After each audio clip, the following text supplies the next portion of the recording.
Good morning dear student. देखिए आप लोगों को जो है पहला लेसन प्रकाश का परावर्तन, जो कि आप प्रकाश का परावर्तन पढ़ चुके हैं, इसके बारे में अच्छे जानते हैं कि प्रकाश का परावर्तन क्या है। बाकी आपके सामने एक क्वेश्चन है जो कि बहुत ही अच्छा क्वेश्चन है, बहुत पॉपुलर क्वेश्चन है, कई बार क्वेश्चन पूछा गया है और बोर्ड में भी कई बार क्वेश्चन पूछा गया है। कितना नॉर्मली क्वेश्चन है, इसको आप देखिएगा। क्वेश्चन आपका है कि एक गोलीय दर्पण की वक्रता त्रिज्या कितनी है, 20 सेंटीमीटर है, इसकी फोकस दूरी ज्ञात कीजिए। कुछ नहीं करना है, सिंपल सा क्वेश्चन है आपका। क्या कह रहा है कि वक्रता त्रिज्या किससे लिखते हैं, वक्रता त्रिज्या को लिखा जाता है आपको कैपिटल आर से। कैपिटल आर का मान कितना है, 20 सेंटीमीटर है। कैपिटल आर का मान कितना आपका है, 20 सेंटीमीटर। और पूछ क्या रहा है, इसकी फोकस दूरी ज्ञात कीजिए। फोकस दूरी ज्ञात करने के लिए आपको पता है कि फोकस दूरी किसे लिखते हैं, फोकस दूरी की लिखा जाता है एफ से। एफ क्या हो जाएगा आपका, क्वेश्चन मार्क हो जाएगा। और फार्मूला क्या हो जाएगा आपका, फार्मूला आपका रहेगा एफ बराबर होता है r/2 होता है। यह बराबर कितना होता है, r/2 होता है। यह बराबर r/2 होता है। तो आप देखिए r का मान आपके पास है, r का मान कितनी, वक्रता त्रिज्या कितनी आपकी है, 20 सेंटीमीटर। तो वक्रता त्रिज्या 20 सेंटीमीटर है, तो 20 बटे कितना आपका हो जाएगा, 2। कैंसिल कर देंगे तो आ जाएगा 10।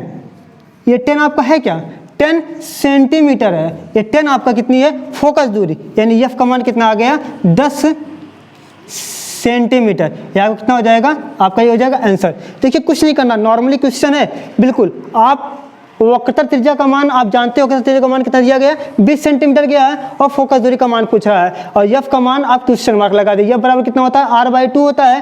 तो जब एफ बराबर r/2 होता है तो r का मान कितना दिया गया है, 20 सेंटीमीटर दिया गया है। तो 20 में 2 से डिवाइड करेंगे, भाग देंगे तो कितना आ जाएगा, 10 सेंटीमीटर आ जाएगा। और एफ का मान कितना हो जाएगा आपका, 10 सेंटीमीटर हो जाएगा।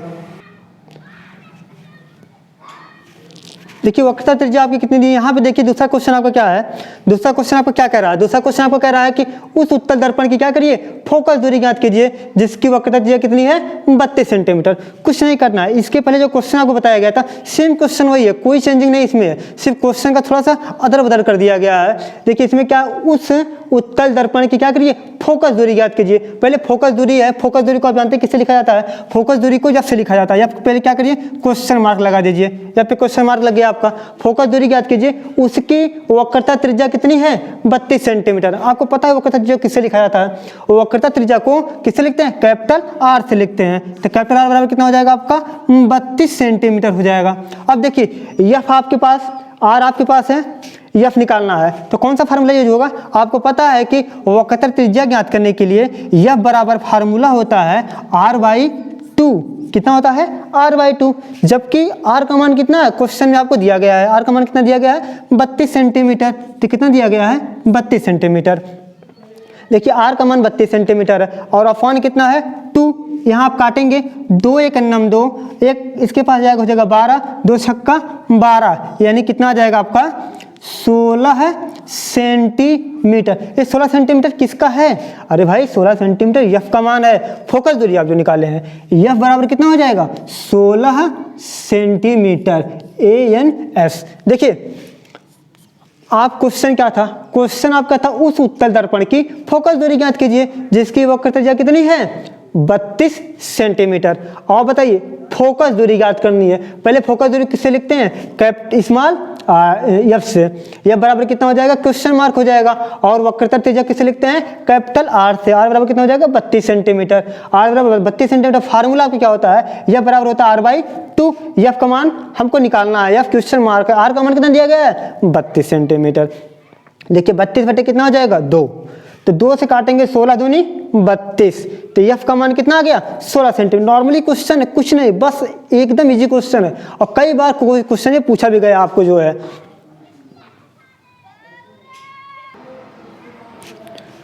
देखिए आपका तीसरा क्वेश्चन, 2 क्वेश्चन आपको करवा चुके हैं। तीसरा क्वेश्चन देखिए आपका क्या है, तीसरा क्वेश्चन कुछ नहीं है, नॉर्मल क्वेश्चन। आप ध्यान से इसको देखिएगा।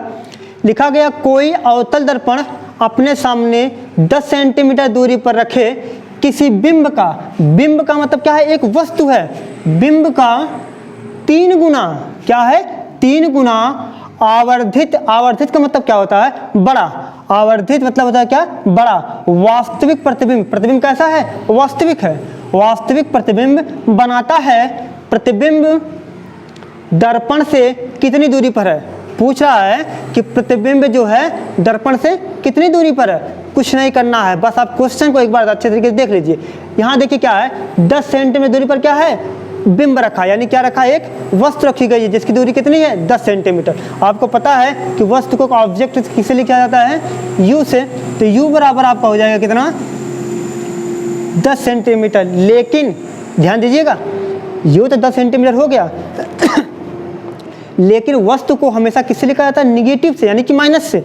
यहाँ क्या हो जाएगा, -10 सेंटीमीटर। आया बात समझ, माइनस कैसे हुआ, अरे माइनस का मतलब होता है क्या रखा गया, 10 सेंटीमीटर दूरी पर क्या रखेगी, कोई वस्तु रखी गई है। वस्तु को किससे लिखा जाता है, स्मॉल u से। u बराबर कितना है, 10 सेंटीमीटर। लेकिन अपवर्तन में हमेशा वस्तु का मान क्या होता है, निगेटिव होता है, यानी कि -10 सेंटीमीटर हो जाएगा। अब पूछ कर रहा है 3 गुना। गुना का मतलब क्या होता है, गुना का मतलब होता है आवर्धन। गुना का मतलब क्या होता है, आवर्धन। और आवर्धन को जानते हैं आप किससे लिखा जाता है, स्मॉल m से। m बराबर कितना हो जाएगा, 3 गुना। क्या हो जाएगा, m बराबर 3 गुना आपका हो जाएगा। जब m बराबर आपका 3 गुना हो जाएगा तो यहाँ देखिए 3 गुना का मतलब m बराबर 3 का माइनस होगा कि प्लस होगा, ये आप पर डिपेंड करता है कैसे होगा। देखिए क्या m बराबर कितना है, 3 गुना। 3 गुना कब है, 3 गुना आवर्धन का मान किससे लिखा जाता है, m से। स्मॉल m बराबर कितना, 3 गुना। लेकिन यहाँ ध्यान देना है कि m निगेटिव है कि पॉजिटिव है। अरे भाई आप क्या पढ़ रहे हैं, अवतल दर्पण। अवतल दर्पण में आवर्धन का मान हमेशा क्या होता है, निगेटिव होता है। क्या होता है, निगेटिव। हो जाए कितना, -3 गुना। अब आप क्या निकालना आपको है, लेकिन प्रतिबिंब आवर्धन से कितनी दूरी पर है, प्रतिबिंब का मान पूछ रहा है। जबकि आपको पता है कि प्रतिबिंब को किससे लिखा जाता है, प्रतिबिंब को हमेशा किससे लिखा जाता है, v से। v का मान क्या हो जाएगा, यानी v मतलब क्या है, इमेज। इमेज है, इमेज को किससे लिखा जाता है, v से लिखा जाता है। v बराबर क्वेश्चन मार्क हो जाएगा। देखिए आपके पास फार्मूला क्या है, m बराबर आवर्धन का फार्मूला होता है, m बराबर कितना होता है, v/u। लेकिन यहाँ ध्यान दीजिएगा, m बराबर v/u तो होता है, सही है, लेकिन क्या है, अवतल दर्पण है। अवतल दर्पण में हमेशा आवर्धन का मान क्या होता है, माइनस होता है। क्या होता है, माइनस होता है। तो m बराबर देखिए, m का मान आपके सामने है, m का मान कितना दिया गया है, -3 गुना। m का मान कितना है, -3 गुना। और v माइनस में ऑलरेडी है, क्योंकि v क्या चाहिए, v का मान आपको चाहिए ना, v क्वेश्चन मार्क है ना, तो v का मान आपको चाहिए। u कितना दिया गया है, आपके क्वेश्चन में u का मान दिया गया कितना गया, -10 सेंटीमीटर। कितना है, -10 सेंटीमीटर। माइनस से माइनस कैंसिल हो गया आपका, तो प्लस हो गया। v बराबर देखिए -3 बराबर हो जाएगा v/10, 10 हो जाएगा। तो इसका यहाँ मल्टीप्लाई कर देंगे तो यहाँ हो जाएगा आपका, यहाँ हो जाएगा आपका v बराबर कितना हो जाएगा, -3 × 10। ठीक है, तो v बराबर आपका आ जाएगा 10 तिहाई 30, 10 तिहाई 30 -30 सेंटीमीटर आपका हो जाएगा आंसर। यानी प्रतिबिंब का मान कितना आ गया, -3 सेंटीमीटर। एक बार पुनः देख लीजिएगा, कुछ नहीं, ध्यान से देखिएगा आप, कुछ नहीं करना है इसमें। नॉर्मली क्वेश्चन है, कितना क्या आ गया है, एक अवतल दर्पण के सामने 10 सेंटीमीटर दूरी पर क्या रखी गई है, एक बिंब रखी गई। बिंब का मतलब क्या है, प्रतिबिंब, यानी कि वस्तु रखी गई है। कह रहा कि 3 गुना आवर्धित का मतलब क्या होता है, बड़ा होता है। 3 गुना बड़ा वास्तविक प्रतिबिंब बनाता है। तो पूछ रहा था प्रतिबिंब की क्या करिए, प्रतिबिंब दर्पण से कितनी दूरी पर है। कुछ नहीं, बस आप 10 सेंटीमीटर क्या है, वस्तु है। आपको पता है कि वस्तु को किससे लिखा जाता है, u से। u बराबर कितना हो जाएगा, -10 सेंटीमीटर। और 3 गुना गुना को हमेशा किससे लिखते हैं, आवर्धन से लिखा जाता है। चाहे वो 3 गुना हो या हाफ हो या 10 गुना हो, 20 गुना, 50 गुना, कितना भी गुना हो, उससे कोई दिक्कत नहीं है। हमेशा m का मान से m का बराबर कितना होता है, गुना से होता है। कितना हो जाएगा, 3 गुना। लेकिन माइनस कैसे आया, अवतल दर्पण में हमेशा आवर्धन क्या होता है, माइनस में होता है। ठीक है, फिर पूछ क्या रहा हमसे, प्रतिबिंब की स्थिति ज्ञात कीजिए। प्रतिबिंब को किससे लिखा जाता है, इमेज, यानी v बराबर कितना हो जाएगा, क्वेश्चन मार्क हो गया। अब फार्मूला आपका क्या है, देखिए m बराबर कितना, -v/u है। फार्मूला आपका -v/u है। माइनस m का मान देखिए कितना दिया है, m का मान दिया है -3 दिया है। v को हमको निकालना है तो v रहने दीजिए।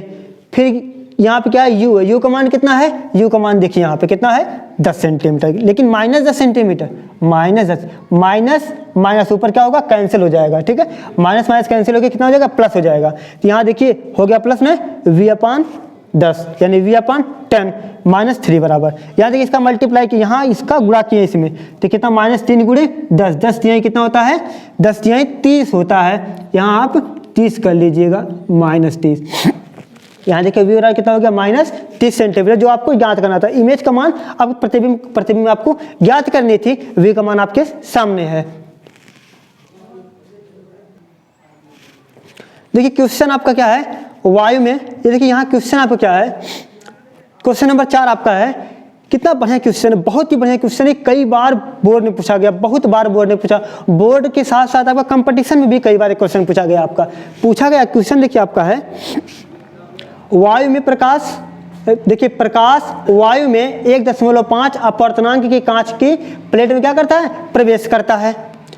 कह रहा कांच में प्रकाश की चाल कितनी होगी, किसमें पूछ रहा है, कांच में प्रकाश की चाल, और प्रकाश की चाल प्रवेश किसमें कर रही है, कांच की प्लेट में प्रवेश कर रही है, जिसका अपवर्तनांक कितना है, 1.5। देखिए अपवर्तनांक को किससे लिखा जाता है, अपवर्तनांक को किससे लिखा जाता है, n से लिखा जाता है, स्मॉल n से लिखा जाता है। n का मान कितना दिया गया है, 1.5। कितना दिया गया है, n का मान 1.5। क्या है, अपवर्तनांक, कांच की प्लेट में क्या कर रहा है, प्रवेश करता है। तो कांच में प्रकाश की चाल कितनी होगी, पूछ रहा कांच में प्रकाश की चाल कितनी होगी। अरे भाई चलिए ठीक है, कांच में प्रकाश की चाल कितनी होगी, अच्छी बात है, लेकिन सबसे पहले ये तो जाने कि प्रकाश की चाल होती कितनी है, प्रकाश की चाल कितनी होती है। अरे भाई प्रकाश की चाल होती है 3 × 10⁸ मीटर प्रति सेकंड होता है, लेकिन ये किसमें होता है, निर्वात में। किसमें होता है, निर्वात में हो जाएगा।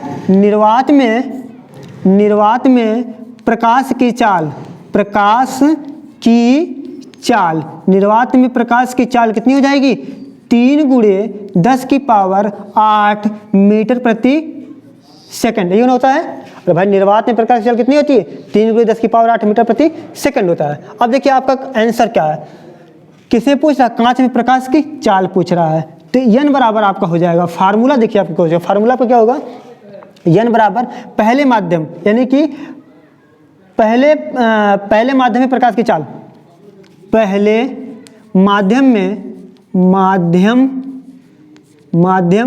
में प्रकाश की चाल,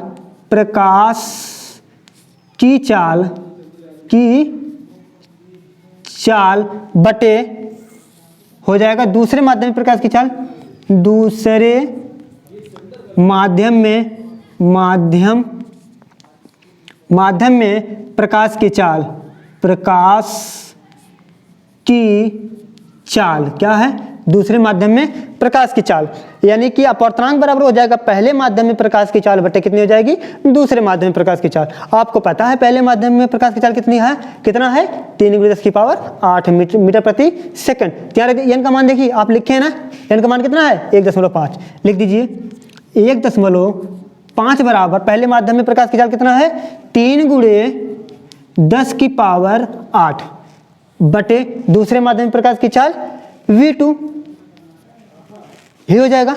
अरे इसका मतलब हो जाएगा v1/v2, v1 क्या है, पहले माध्यम में प्रकाश की चाल, v2 क्या है, दूसरे माध्यम में प्रकाश की चाल।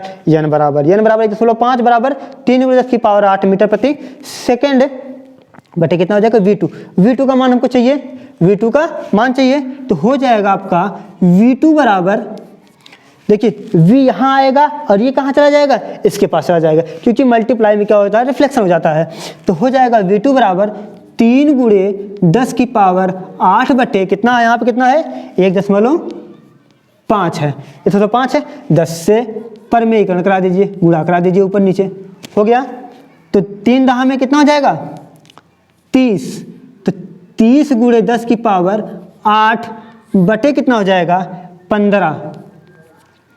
अरे 10 में 15 से गुणा कराएंगे तो कितना हो जाएगा, 15 दूनी कितना हो जाएगा, 30। तो आपका मान आ गया, देखिए v2 का मान आपका आ जाएगा, v2 बराबर हो जाएगा आपका 2 × 10⁸ मीटर प्रति सेकंड, जो आपको यही लाना था। v2 का मान कितना आया, 2 × 10⁸ मीटर प्रति सेकंड। ये किस में है, कांच में प्रकाश की चाल, ठीक है, कांच में प्रकाश की चाल कितनी आ गई, 2 × 10⁸ मीटर प्रति सेकंड। एक बार पुनः देख लेते हैं। प्रकाश वायु में 1.5 अपर्तनांक की कांच की प्लेट में प्रवेश करता है, ठीक है। कांच में प्रकाश की चाल कितनी होगी? कोई बात नहीं, देख लेते हैं। n बराबर कितना है? 1.5। निर्वात में प्रकाश की चाल कितनी होती है? 3 × 10⁸ मीटर प्रति सेकंड। फार्मूला आपका क्या है? n बराबर आपका फार्मूला है, n बराबर आपका फार्मूला है पहले माध्यम में प्रकाश की चाल बटे कितनी है? दूसरे माध्यम में प्रकाश की चाल। यानी पहले माध्यम में प्रकाश की चाल v1, दूसरे माध्यम में प्रकाश की चाल कितनी है? v2। तो हो जाएगा n बराबर v1/v2। v1 का मान कितना दिया गया था? कितना दिया गया था? पहले माध्यम में प्रकाश की चाल 3 × 10⁸ मीटर, 3 × 10⁸ बटे कितना हो जाएगा? v2। v2 यहाँ जाएगा कि यहाँ आ जाएगा? देखिए यहाँ किया गया है 3 × 10⁻1.5। 10 से ऊपर परिमेयीकरण करा दिए। क्यों कराया गया है? अगर नहीं कराएंगे तो दशमलव क्या हो जाएगा? दशमलव हटेगा ही नहीं। दशमलव हटाने के लिए क्या किया गया है? 10 से ऊपर नीचे गुणा किया। 10 से, देखिए कोई भी संख्या से आप गुणा करेंगे, जब भी आप कोई भी संख्या से गुणा करेंगे तो दोनों संख्याएं ऊपर नीचे सेम होनी चाहिए। अगर सेम नहीं रहेंगी तो आपका क्वेश्चन क्या हो जाएगा? गलत माना जाएगा। आपको क्या किए? 10 किया। अगर 10 से नहीं करते तो कहाँ कटता? ये हटता नहीं। इसीलिए 10 कितना हो गया? 30। अब 1.5 में 10 से गुणा करने कितना आ जाएगा? 15। 15 दूनी कितना हो गया? 15 दूनी 30, 2 × 10⁸ यहाँ देखिए लिखा गया है v2 बराबर 2 × 10⁸ मीटर प्रति सेकंड। ये किसका है? आपका कांच में प्रकाश की चाल, ठीक है। कितना दिया गया? कांच में प्रकाश की चाल कितना दिया है? 3 × 2 × 10⁸ मीटर प्रति सेकंड। ये आपका क्या है? आंसर है, ठीक है। आपका बहुत ही बढ़िया सा क्वेश्चन आता है।